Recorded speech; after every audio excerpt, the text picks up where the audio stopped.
Ya. Buenas tardes. Todo lo que veamos el día de hoy en la clase va a quedar a disposición de ustedes después en el video. También voy a subir la presentación para que la puedan ir viendo con más calma, quizás, para resolver algunas dudas que hayan quedado o algo que no hayan alcanzado a tomar nota. Cualquier consulta que tengan la pueden hacer a través del chat. También pueden activar su micrófono y preguntar, no hay ningún problema. ¿Ya? Así que comenzamos con la clase del día de hoy. Siendo las 3:05, ya dimos 5 minutos de margen para que se fuesen conectando y partimos.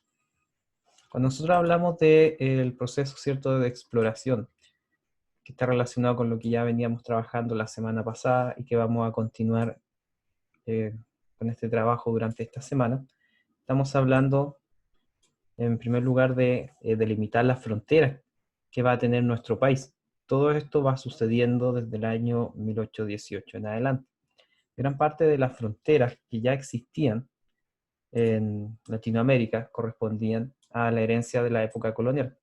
Es decir, las fronteras que tenía, por ejemplo, el Virreinato del Perú, la Capitanía General de Chile, se van a utilizar para establecer las nuevas fronteras de estas repúblicas que empiezan a nacer en toda Sudamérica. Uno de los principales problemas que tenía esta fijación de fronteras es que se basaba principalmente en fenómenos naturales, por ejemplo, un río, un cordón montañoso, y esto era muy difícil de clarificar y llevaba a imprecisiones y a equivocaciones. No es como el día de hoy, que nosotros nos podemos parar en cualquier lugar del planeta y basta que aunque activemos el posicionamiento satelital de nuestro teléfono, vamos a saber a ciencia cierta en el lugar exacto en el que estamos. En una época en la cual no existían satélites y no existían formas de medición como las que conocemos el día de hoy, era muy difícil lograr tener una claridad absoluta de en qué lugar estaba yo en el territorio nacional y si efectivamente era esto parte del territorio chileno o quizá era del territorio argentino, porque la frontera es muy difícil de lograr discernir en qué lugar yo estaba. Siguiendo con la dificultad que esto nos planteaba, acá en la imagen que ustedes están viendo en el mapa que está a la izquierda, pueden ver la estructura que tenía, ¿cierto?, nuestro país, el Virreinato del Perú, la República de Paraguay, el Imperio de Brasil. Y si ustedes se fijan, gran parte del territorio chileno de la época, estamos hablando de años 1823, 1840, gran parte del territorio nacional que el día de hoy conocemos, no pertenecía a Chile. La gran parte del norte grande, ¿cierto?, pertenecía tanto a Perú como a Bolivia, y en la zona del extremo sur de Chile no había una presencia ni un dominio del Estado como la conocemos el día de hoy. De hecho, entre Concepción y Valdivia era una zona bastante indómita, porque estaba ocupada por pueblos araucanos que luchaban en contra de la presencia del Estado chileno. Desde Concepción después nos saltábamos a Valdivia y prácticamente ahí se acababa el país. Pero entre el río Biobío y el río Tolten prácticamente no habían comunidades chilenas ni presencia del Estado como la conocemos el día de hoy. Y en la zona austral de nuestro país, como aparece en el mapa que está acá, se consideraban dominios de indígenas indomables, es decir, que no podían ser sometidos por la fuerza del Estado. Y si ustedes miran el mapa de Argentina, de Buenos Aires hacia el sur, era todo territorio que estaba prácticamente despoblado, salvo por el fuerte del Carmen, pero el fuerte lograba dominar una pequeña zona entre el Río Negro y Colorado, y el resto del territorio estaba totalmente a disposición de los pueblos indígenas.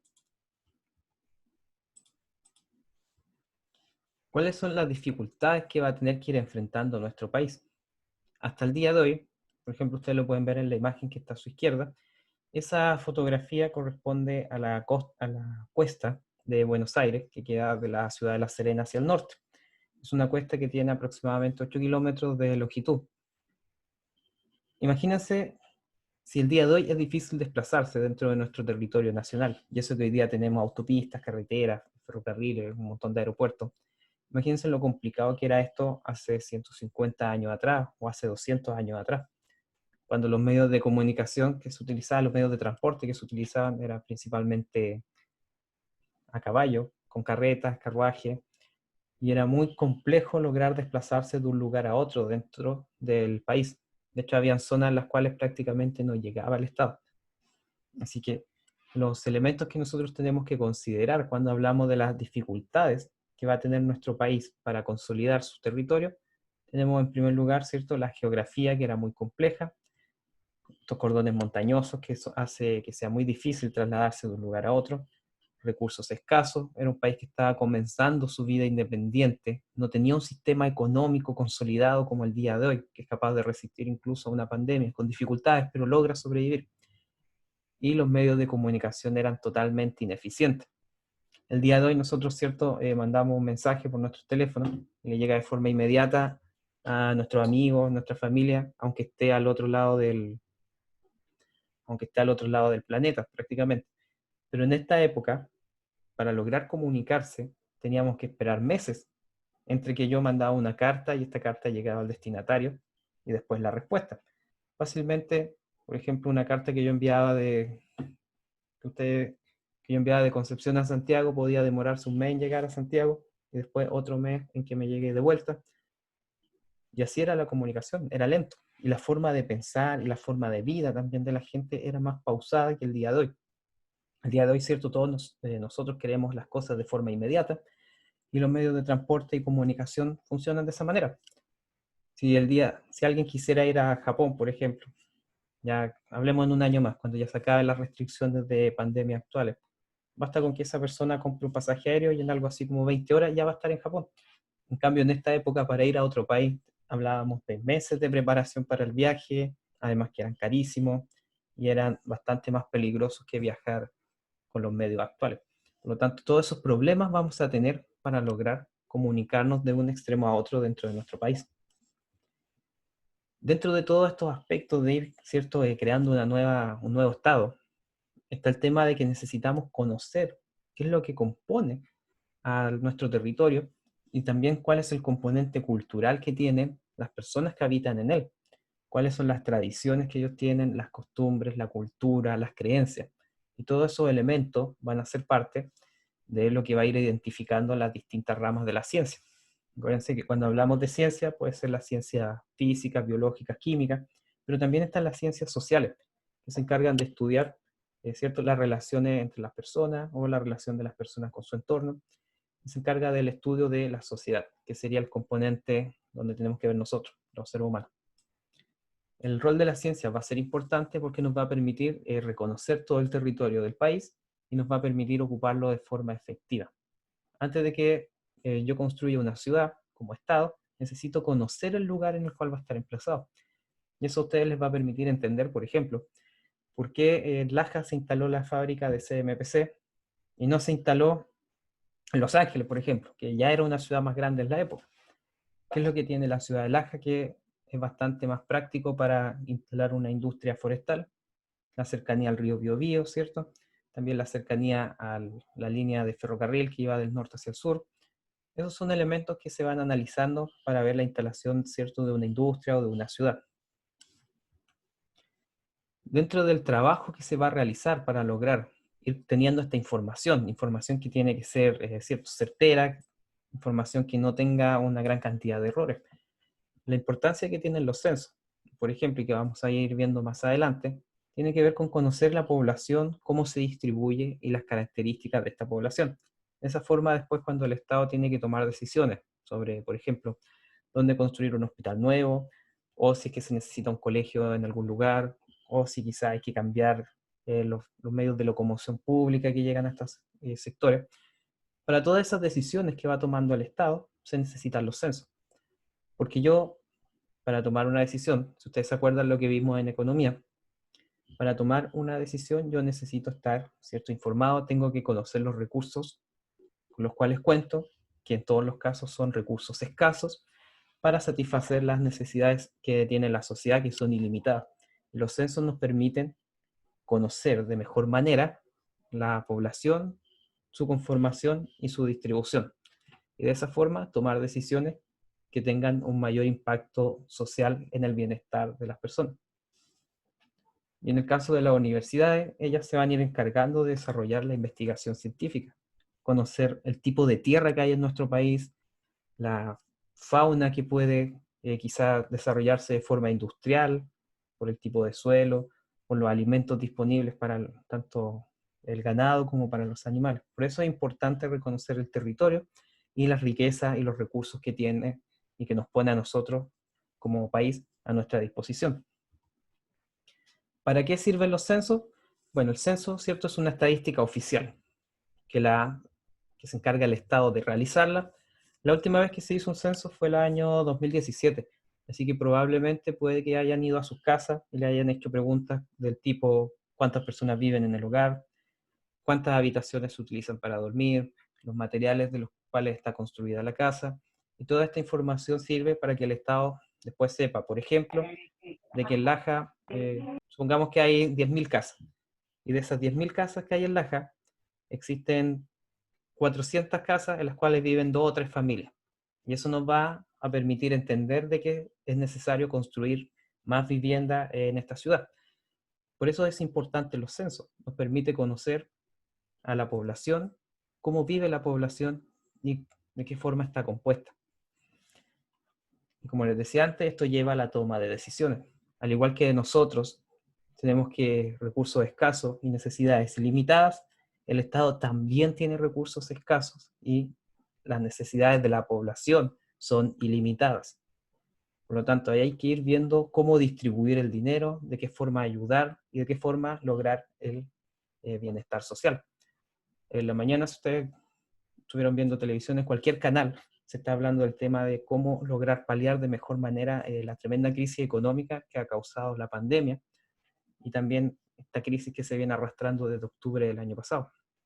Muchos locales desde octubre fueron cerrando sus puertas, sobre todo los locales de comida, restaurantes y también lugares como pub, que su horario de funcionamiento era siempre en la noche, pero después de octubre, ¿cierto?, del año pasado, empezó a haber toque de queda, otras restricciones, y la población ya no se atrevía a moverse en la noche, lo que fue generando una baja de ingresos, y así sucesivamente, después la pandemia.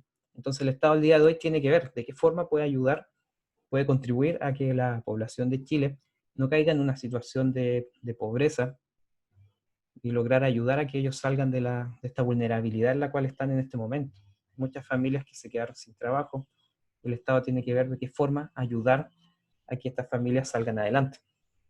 Y ahí es donde hay harta discusión. Algunas personas plantean la idea de acabar con las cuarentenas, otras personas de que se tienen que extender. Y al final hay que ver cuál va a ser la decisión que va a causar un mayor bienestar en la población. Porque, es cierto, la salud es súper importante, pero muchas familias reclaman que no sacan nada con estar en las casas si no tienen ingresos. Entonces ahí va a haber que ir equiparando las distintas necesidades que se tienen. No sé si escuchan un ruido fuerte. Déjenme arreglar el micrófono un segundo.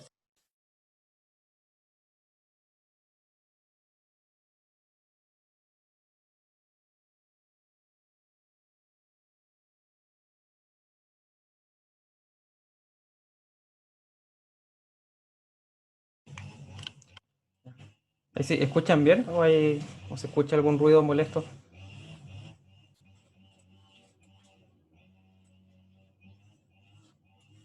¿Me escuchan, cierto?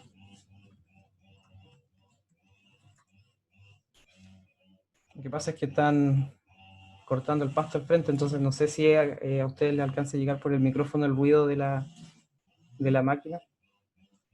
Sí, pero poco. ¿Poco? Ya, gracias. Yo pensé que se escuchaba más fuerte, pero no importa. Ya. Entonces, por eso es importante conocer cómo está compuesta la población y las características que tienen, para que el Estado pueda tomar las decisiones que contribuyan al bien común. Esto se lo voy a dejar después para que lo lean con más detalle. Es la descripción oficial que está en la página del Instituto Nacional de Estadística, donde se habla de qué son los censos, por ejemplo, de que buscan información sobre toda la población, algún grupo, ver cómo viven. Todo esto se lo voy a dejar para que lo puedan leer después con más tiempo. Pero en el fondo es lo mismo que les he estado diciendo, que el censo es esta encuesta donde se les pregunta cuántas personas viven, cuántas familias hay dentro de un mismo hogar, porque en una misma casa pueden haber 2 o 3 familias. Entonces, cuando hablamos de familia es padre, madre y sus hijos, entonces pueden estar ustedes con sus abuelos, por ejemplo, y ahí ya estaríamos hablando de que hay 2 familias en un mismo hogar. Y la idea es que toda familia tenga el espacio para poder desarrollarse y desenvolverse. los censos de población, ¿cierto?, que se fueron haciendo durante el siglo XIX tenían un gran problema. El día de hoy existe miles de software, hasta inteligencia artificial que se usa para analizar los datos. Pero hace 150 años atrás los datos se tenían que analizar a mano, de hecho ni siquiera habían calculadores. Por lo tanto, los cálculos y los datos que se analizaban en estos censos durante el siglo, durante el siglo XIX, si bien nos entregaban información, esta información no era 100% confiable, porque como era un trabajo hecho a mano, estaba propensa a que se cometieran errores. Si el día de hoy nosotros haciendo una prueba de matemática, por ejemplo, cometemos errores, eso que tenemos a nuestra disposición toda la tecnología actual. Imagínense sacar cálculos matemáticos complejos hace 150 años atrás. Había que hacerlo casi todo como se dice coloquialmente, con la cabeza y sin utilizar ninguna otra herramienta que nos ayudara.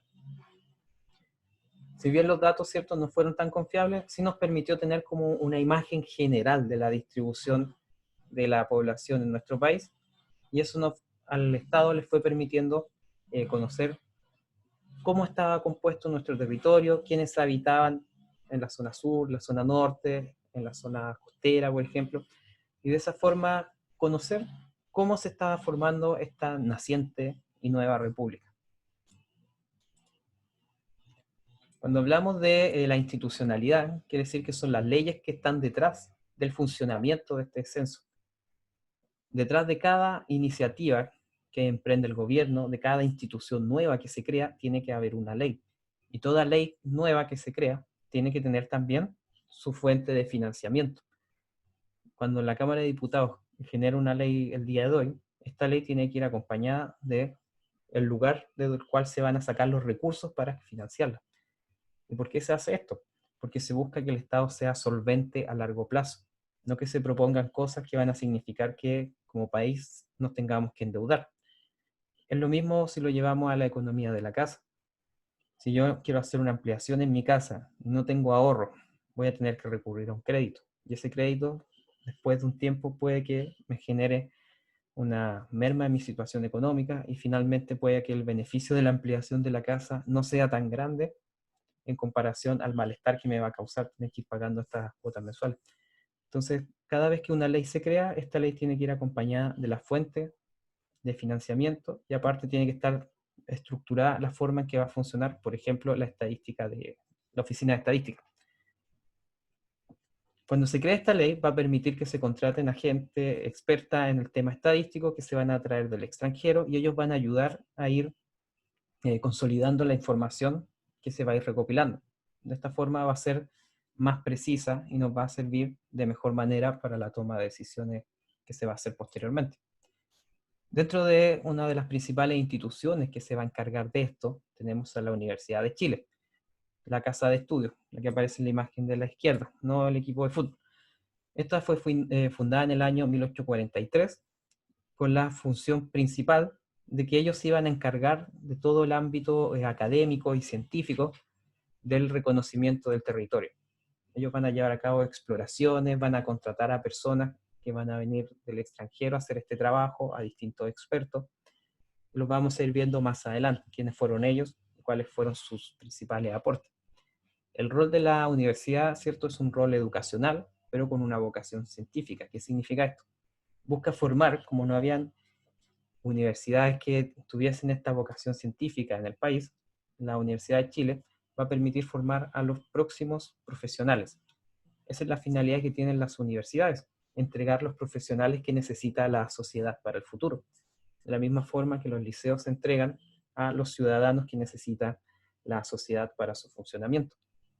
El currículum que ustedes ven durante su época escolar está armado de tal forma que ustedes al salir de cuarto medio tengan el conocimiento suficiente para lograr desenvolverse en la vida como persona adulta.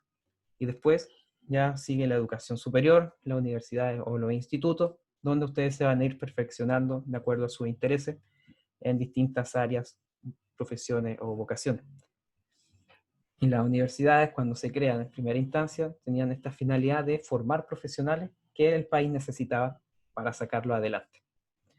Esto está amparado bajo la idea del progreso indefinido, idea que proviene de la Ilustración, que nos planteaba que la verdad solamente se podía lograr a través de la razón, y que un país, para estar incorporado en lo que podríamos decir en la esfera mundial de la época, tenía que ser un país que tuviese desarrollo científico, que llevara a cabo investigación, que aportara con estas investigaciones al conocimiento de la humanidad.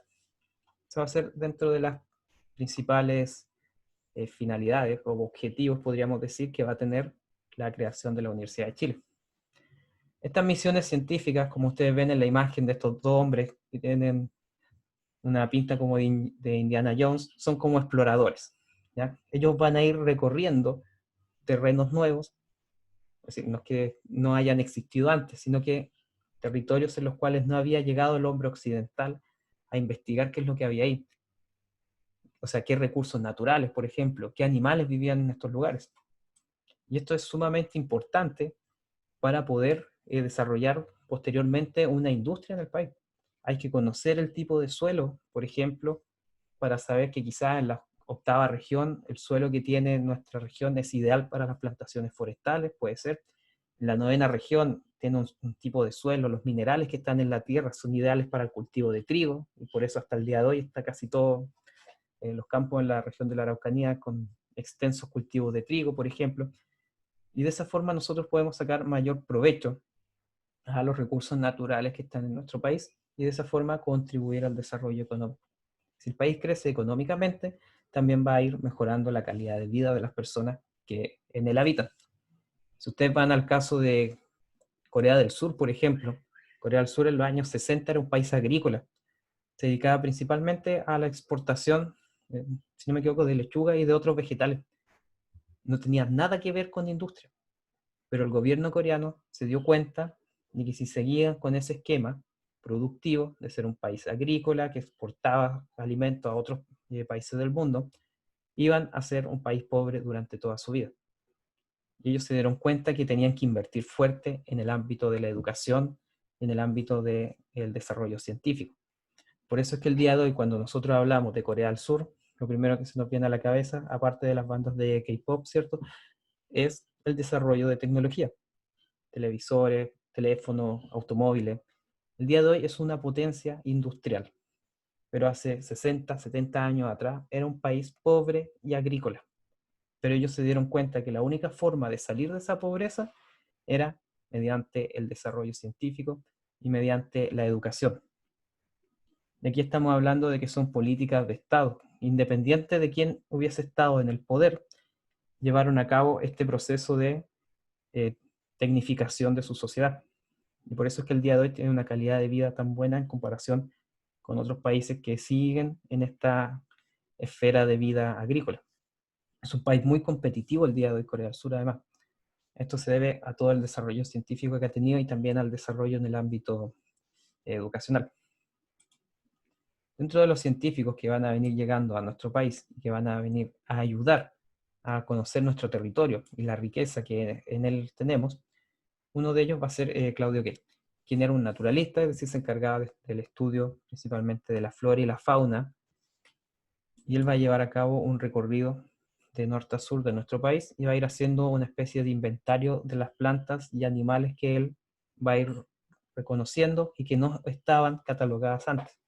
Es decir, va a ir descubriendo animales y árboles y plantas medicinales también, dentro de otras cosas, que no se tenía conocimiento de su existencia. Desde el mismo punto de investigación, pero ya centrado en el ámbito de los minerales, va a llegar Ignacio Domeyko, quien se va a venir a instalar en el Liceo de Coquimbo. En esta época los liceos también tenían un rol de investigación, porque en muchas ciudades no habían universidades, entonces en los liceos se impartían carreras de un ámbito un poco más técnico, pero que sí servían, por ejemplo, para llevar a cabo investigaciones en cuanto a la mineralogía, que tiene que ver con la composición de la tierra, de las rocas, el tipo de minerales que hay en el subsuelo. Y hasta el día de hoy la región de Coquimbo se dedica en gran parte al tema de la minería de hierro y de cobre. ¿Por qué era importante hacer este reconocimiento? Porque de esa forma podíamos saber en qué lugar el país podría instalar, por ejemplo, una fundición de cobre o de hierro, o de dónde sacar las materias primas para la industria que iba a empezar a surgir. Hasta el día de hoy el hierro que se saca de la región de Coquimbo, después se traslada en barcos, llega hasta el puerto acá de San Vicente, en Talcahuano, y de ahí se traslada a Huachipato, donde lo transforman en acero. Y todo eso es gracias a que en el siglo XIX se descubrió que en estos lugares habían yacimientos de hierro. También va a estar el señor Rudolfo Philipp, quien era cirujano, médico cirujano, y se encargaba también del estudio de la naturaleza como Claudio Gay. Él hacía clases en la Universidad de Chile, y cuando tenían salida a terreno o actividades prácticas como las que ustedes tienen en el liceo, cuando vamos a la laguna o viajamos a Concepción quizás, ellos salían al sur de Chile o a terrenos en los cuales ya no se habían explorado y iban reconociendo nuevos animales y nuevas plantas de las cuales no se tenía conocimiento. Y uno de los últimos de los cuales vamos a hablar hoy día es Sir Charles Darwin. Imagino que de él ya han escuchado antes. Él va a estar en nuestro país alrededor de 3 años. Va a recorrer Chile de norte a sur, va a ir conociendo la fauna que había en nuestro territorio, la flora, también las características de la población, las características de los grupos indígenas, también las características de la tierra, y en base a las observaciones que él va a hacer en nuestro país, y también en la zona de Ecuador, sobre todo en la isla de Galápagos, posteriormente, cuando él vuelve, va a escribir el libro El origen de las especies, y este libro es el que nos plantea esta idea de que las especies evolucionan, se adaptan a su medio, evolucionando, o mueren, si es que no son capaces de adaptarse. Y eso es lo que él plantea como la teoría de la evolución. Cuando hablamos de que algo es una teoría, quiere decir que es una hipótesis, es decir, una posible explicación a algo, pero que no se ha comprobado al 100%. No es como la ley de la gravedad. Cuando hablamos de que una propuesta o una posible explicación se transforma en ley, quiere decir que se va a cumplir en todas las circunstancias, ¿ya? Por ejemplo, no se trata de que si yo creo o no en la ley de gravedad. Si yo dijera que no creo en la ley de gravedad, no voy a salir flotando de la silla y me voy a ir al espacio, sino que se va a cumplir en todas las en todas las circunstancias se va a cumplir esta ley de gravedad y me va a mantener a mí fijo a la Tierra. En cambio, cuando hablamos de una teoría, quiere decir que es una posible explicación a un fenómeno, pero que no ha sido completamente corroborado y por eso se queda como teoría. Es decir, es posible que sea. Por eso se plantea como teoría de la evolución. Y él nos plantea que las especies, ¿cierto?, se van adaptando al entorno y eso para él es la evolución. Cuando yo como ser humano, por ejemplo la especie humana, ha ido evolucionando a lo largo del tiempo, han ido cambiando algunas características de nuestra composición física, sobre todo en el tema de nuestro cerebro. Hasta las generaciones actuales, el cerebro humano ha ido en constante crecimiento. Eso es porque cada vez utilizamos más, ¿cierto?, nuestra cabeza por sobre el cuerpo. Pero se plantea que a raíz del uso excesivo de tecnología, puede que de aquí en adelante, por ejemplo, el cerebro humano empiece a perder tamaño, porque ya no lo vamos a necesitar tanto para hacer, por ejemplo, cálculos mentales, para buscar, retener información. El día de hoy todo se busca en Google, pero hace 20 años atrás, toda la información estaba solamente en libros. Entonces, si yo quería acceder a algo que no conocía, tenía que tener una enciclopedia en mi casa, ir a revisarla, ahí buscar la palabra, y muchas veces tenía que ir a investigar a la biblioteca, revisar libros, entonces el trabajo cognitivo que nosotros hacíamos era mayor. En cambio, el día de hoy, por la tecnología, hay ciertas actividades que ya no se tienen que realizar, que ya no son tan complejas, y eso va generando que usemos menos parte de nuestro cerebro, y eso a la larga podría generar de que el cerebro humano se vaya empequeñeciendo. Y eso tiene que ver con la evolución de una especie, se va adaptando a las circunstancias de su entorno. Pasando al siguiente punto, tiene que ver con la ocupación de la zona sur de nuestro país. La imagen que ustedes están viendo corresponde al volcán Osorno y a sus pies está el lago Yanquihue. Si alguno de ustedes ha tenido la oportunidad de ir a la zona de Puerto Varas, Frutillar, Valdivia, se habrán dado cuenta que la arquitectura que hay en esos lugares es bastante característica y es bastante diferente, por ejemplo, a la arquitectura que hay en Laja o en Los Ángeles. Y eso se debe principalmente, ¿cierto?, a la influencia de los colonos que van a llegar, que lo vamos a ver más adelante. Antes de pasar a esos temas, hay dos conceptos que tenemos que explicar, que uno de ellos es la territorialización, que es un concepto que también sale en su guía y se trabaja en las preguntas que está en la guía, que tiene que ver con el hecho de que llegan personas a vivir a un territorio en el cual antes no habitaba nadie. Es como cuando llega un grupo de colonos a una isla deshabitada. Eso es territorialización. Llegar un grupo humano a instalarse a un lugar determinado. Cuando hablamos de desterritorialización, es lo mismo, pero en ese territorio al cual llegan, ya vivían personas ahí y las mueven de ese lugar, las expulsan. En nuestro país se va a llevar a cabo un proceso de territorialización, por ejemplo, en la zona austral del país, en la zona de Punta Arenas, había muy pocas comunidades indígenas y no se van a expulsar de su territorio, pero en cambio en la zona de la Araucanía sí se va a llevar a cabo un proceso de desterritorialización, donde se les van a quitar terrenos que antes pertenecían a distintas comunidades mapuches, por ejemplo. Entonces, cuando hablamos de territorialización, no se olviden, es que se instalan personas a vivir en un lugar en el cual antes no habitaba ningún pueblo. En cambio, cuando hablamos de desterritorialización, es cuando se instala un grupo de personas, ¿cierto?, a vivir en un lugar determinado, pero expulsan a las personas que ahí vivían antes. La ocupación de Chiloé, ¿cómo se va a llevar a cabo? Se va a llevar a cabo esto, el caso de Chiloé es bastante especial, porque nosotros como país expulsamos a los españoles en 1818, pero en la práctica se mantuvieron los españoles, tropas leales al rey de España, se mantuvieron en la isla de Chiloé hasta el año 1826. Es decir, después de que Chile se declaró independiente, hubo una parte de nuestro territorio que estuvo bajo el dominio español durante 8 años. ¿Y por qué estuvo durante tanto tiempo? La isla de Chiloé, ustedes saben, está bien alejada de la parte continental de nuestro país, y como les había dicho antes, de Concepción hacia el sur estaba prácticamente deshabitado el territorio chileno, y de hecho ni siquiera habían grandes ciudades ni fuertes, con la excepción de Valdivia, por ejemplo. Así que eso permitió, además del hecho de ser una isla, era mucho más fácil de defender en caso de invasión. ¿Cuándo se va a acabar esto? Cuando un penquista muy destacado, que fue don Ramón Freire, va a ir con una expedición militar a la isla de Chiloé, va a entrar en batalla con ellos y finalmente se van a terminar rindiendo en el año 1826. Esta rendición va a ser el Tratado de Tantauco.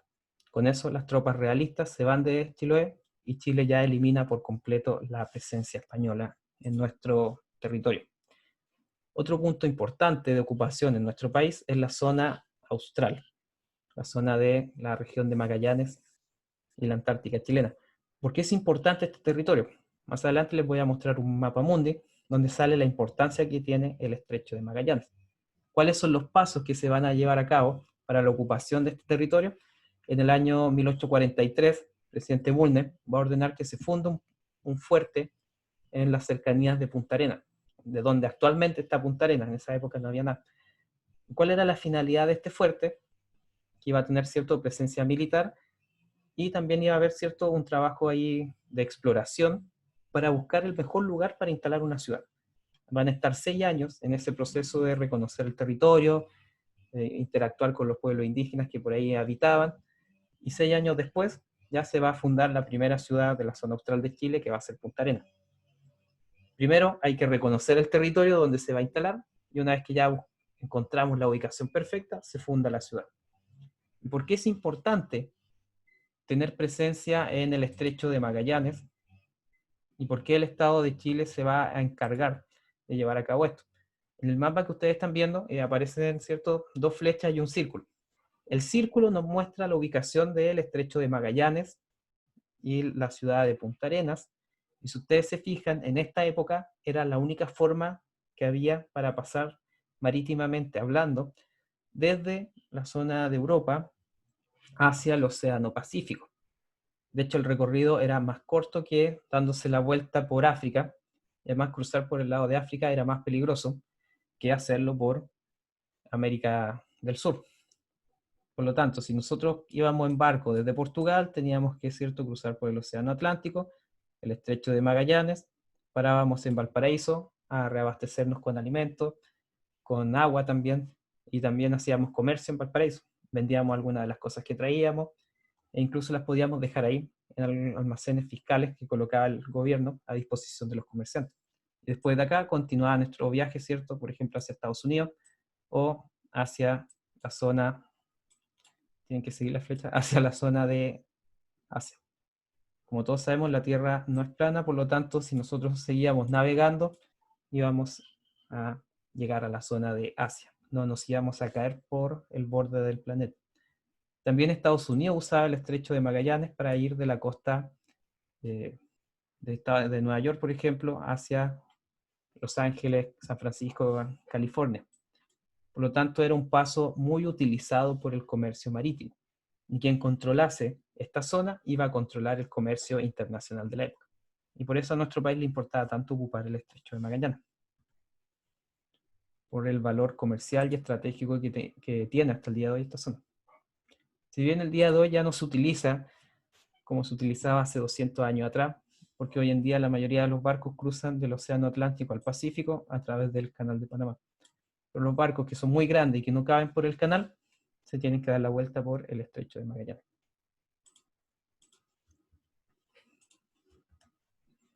En la zona sur de nuestro país, ¿cierto? Desde el río Tolten hacia el sur, que corresponde aproximadamente de Villarrica hacia el sur, está compuesto principalmente por comunidades huilliches que vivían en estos lugares. También eran bosques muy frondosos que se conocen como selva. No sé si alguno de ustedes ha ido a Valdivia, por ejemplo, se puede dar cuenta de que es un lugar que es muy húmedo, tiene mucha vegetación y que los bosques son bastante frondosos. Por eso se habla de el fenómeno de la selva valdiviana. Entonces estos territorios eran muy difíciles de reconocer y eran muy difíciles de poblar. ¿Cómo se va a hacer para que lleguen personas a vivir acá? Se van a traer personas del extranjero principalmente, ¿ya? ¿De qué manera? Se van a instalar oficinas de migración en Alemania, y las cuales van a buscar personas idóneas para que se vengan al país. ¿Qué es lo que le ofrecía Chile a los migrantes? Nuestro país le ofrecía pagar el traslado, ¿cierto? Y acá les entregaban tierras. Por ejemplo, les entregaban 10 o 15 hectáreas con el compromiso de que las familias que llegasen a vivir acá se iban a dedicar a sacarle un provecho comercial a estas tierras. Por ejemplo, ganadería, industria y otras actividades productivas, ¿ya? Lo que nosotros hemos visto hasta ahora corresponde a la materia que tiene la guía de esta semana. Por lo tanto, no sé si tienen alguna consulta de lo que hemos visto hasta ahora, algo que quieran agregar de los temas trabajados. ¿Han podido ir revisando la guía o no?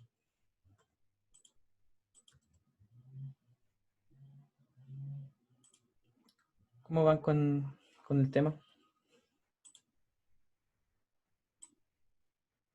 Pueden escribir, igual hablar, no hay problema. ¿Sí?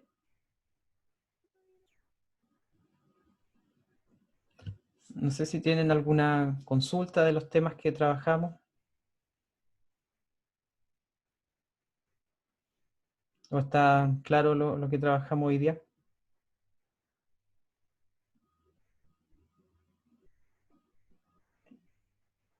¿Alguna pregunta? ¿Lo escucho?